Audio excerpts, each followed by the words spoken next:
arthritis with anti-inflammatory foods. Before you see a chart. Don't worry, this chart I'll play again at the end. What this was researchers combing through a myriad or a large number of studies over time that yielded benefit in regard to alleviating the symptoms of rheumatoid arthritis itself. They didn't look necessarily at a lot of the aggregating factors per se, but they looked at what actually helped. This chart I'm going to show at the end. But to give you an example of what they did, a lot of these studies may be like small studies, but to show you what we have right there, you see, for example, a lot of them I would consider to have a low power score for about the statisticians out there. But you could follow it on your own. This chart here, if you can't read in regard to the video at the end per se, I'm linking the DOI citation. You could basically follow that link and get all the information that you need. At the end, I'm also going to give a brief 10-second review, not verbally, but I'm going to show you a 10-second clip so you can pause it and read it a little bit longer on your own of the diets that they researched in regard to rheumatoid arthritis itself. There's too many to mention, but at least with a 10-second video clip, you can pause it and review it on your own time. And again, if you can't read it through the video, you can basically go to the DOI citation itself. All right, now to proceed with the public citation as follows. Study lists foods for fighting rheumatoid arthritis symptoms and progression. This study itself was published in the Frontiers of Nutrition as a clinical nutrition journal. Blueberries, canary seed, ginger, olive oil, and green tea are just some of the foods recommended for managing rheumatoid arthritis. Now keep in mind, the selection bias here, we'll just say, is what the researchers can find is quality studies. It does not mean that there are another or a larger or other antagonists that can cause rheumatoid arthritis to be bad or the symptoms get worse, or there are other items out there that can help alleviate through dietary intervention a lot of the debilitating symptoms and pain associated with rheumatoid arthritis. All right, so keep in mind, this is just a small starting point. It's a focus. And as the research will state, this is only the second time they look at dietary intervention in regard to rheumatoid arthritis. But to proceed, supporting disease management through food and diet does not pose any harmful side effects and is relatively cheap, said the doctor. Doctors, physicians, and dietitians can use our study as a starting point to summarize current proven knowledge on the links between certain foods and rheumatoid arthritis. Knowing the nutritional and medicinal requirements of their patients, they can then tailor this information for the betterment of their health. To pause for a second, what they looked at, as you can see there, they looked at the 7-day fasting, vegan diet, Mediterranean diet, elemental diet, elimination diet, dietary fibers, whole grains, fruits, spices, essential fatty acids, symbiotics, which is actually kind of cool. That's probiotics and prebiotics in regard to dietary intervention. Alcohol consumption, mixed teas, and some herbs. Again, you'll see them all towards the end of the segment. All right, to proceed. Various dietary plans for rheumatoid arthritis, such as vegan, 7 to 10 day fasting, and Mediterranean, have long been recommended.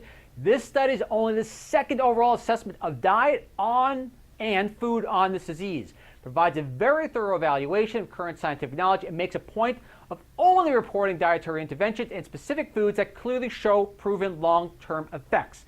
Now, with that in mind, they were only able to isolate one possible cause from a study from 1972, which basically stated streptococci found in milk was thought to be a cause of RA.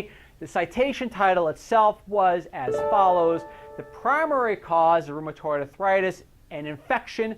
The infectious agents exist in milk, in particular pasteurized milk. In order to remove any bias in regard to how I report it verbally, I'll just let the computer state it. Now keep in mind there's a correlation. Doesn't mean it's a proven cause. It just means there appears to be a relation that needs to be proven or disproven if it already has not been. If it has been disproven, someone please link that below. If it's been validated, please as well link that too. Because I'm very interested. This study was the only one I could find was in 1972, as well as the researchers in this research were able to elucidate not an antagonist, a cause. A lot of things can antagonize rheumatoid arthritis. They were looking for a specific cause. I'll let the computer read it specifically because it's going to speak a little slower, a little clearer than I will, but as well maybe eliminate some of the verbal bias that I can interject. And to proceed.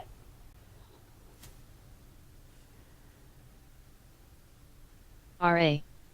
In my opinion, the arthritis provoked by a type of Diplostreptococcus agalactiae belonging to the Streptococci group B constitutes the condition of experimental arthritis most similar to human RA.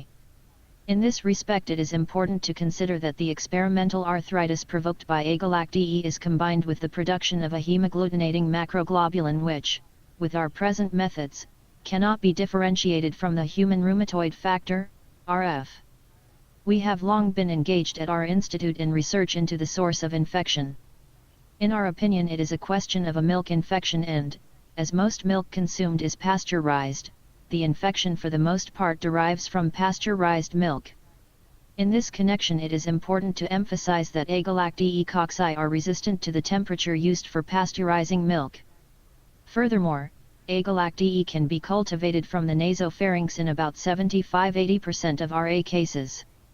All RA patients investigated showed antibodies to agalactiae cultivated from the nasopharynx and from milk as well. Experimental arthritis in a rheumatoid factor-like macroglobulin can be produced by the agalactiae cocci cultivated from pasteurized milk. To repeat one more time, to highlight the statement to the researchers.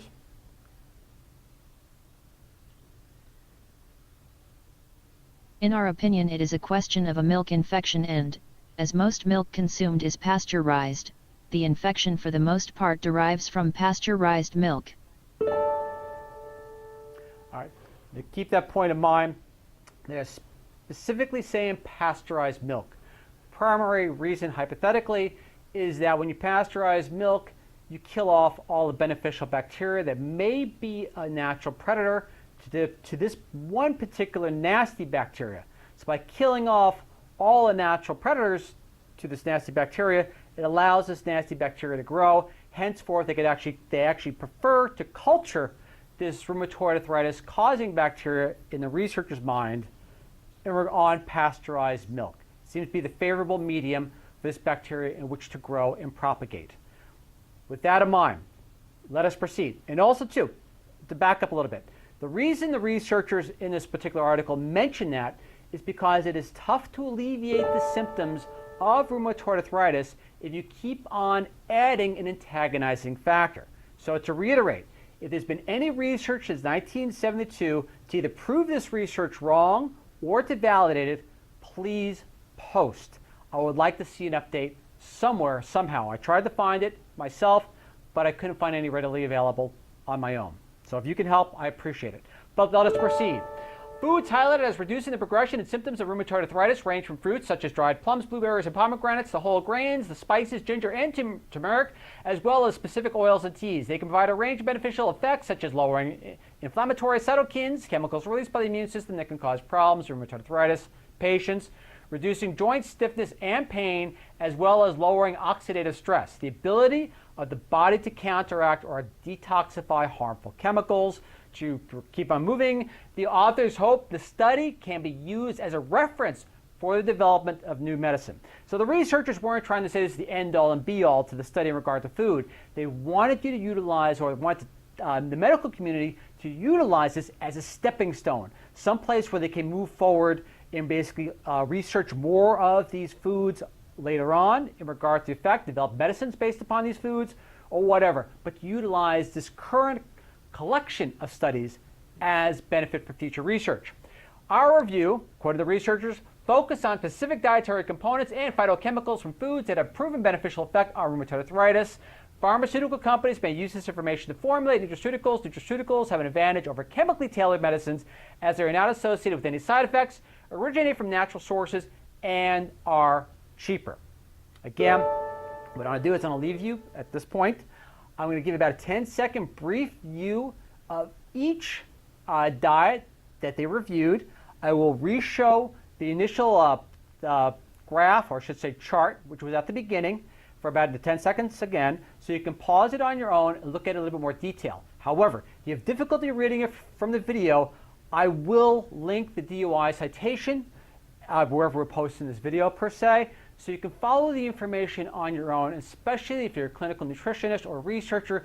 You can look at the data that they utilized in order to formulate their opinion. Again, I'm probably not impressed with a lot of the power ratings of the study, but again, to reiterate, it is a start.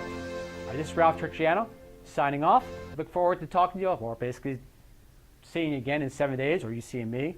And as always, I hope you find this information of use, and thank you very much for listening.